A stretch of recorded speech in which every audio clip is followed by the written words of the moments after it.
Туура. Бүгүн сизге 1000 сомдон баштап жогору, мисалы 5000 сомго чейин акча сунушташат. Балким сунуштап жаткандыр. Эми өзүңүз ойлонуп көрүңүз. Кыргызстан эгемендүүлүк алгандан берки шайлоолордун баарын айтып отурбай эле акыркы шайлоолорду эстеп анализ кылып көрүңүз. Ошол шайлоодо балким акчага добушуңузду саткан болсоңуз, кандай натыйжага жетиштиңиз? Байып кеттиңизби? Үй жай салып алдыңызбы? Балдарыңызды жеке мектептерде же чет өлкөлөрүндө окутуп калдыңызбы? Эң алдыңкы ооруканаларда дарыланып, чет мамлекеттерде эс алып, жашооңуз жомоктогудай болуп калдыбы?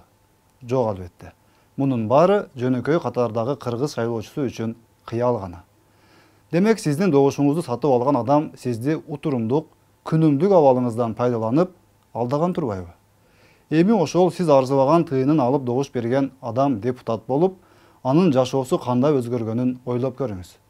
Анын жашоосу сиздикинден айырмаланып, өтө жакшы жака өзгөрдү. Мамлекет баскан турганын, керек болсо жеген ичкенине чейин, унаасы, бензини, телефонуна чейин сиздин эсебиңизден төлөп берди да.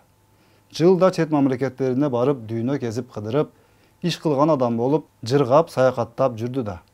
Дүйнөлүк деңгээлдеги курорттордо эс алып жатты да. Трибунадан эмнени чечип, кайсыл кыргызстандыктын жашоосун жакшыртып салды деп так айта аласыз? Антип айтуу кыйын. Бирок анын жашоосу 5 жыл бою дал ошол жомоктогудай шартта өткөнү анык. Ал депутаттан бир эле нерсе талап кылынды. Жакшылап кошоматчылык кылсаң, жакшылап саткындык кылсаң болду. Калганы баары жакшы болот.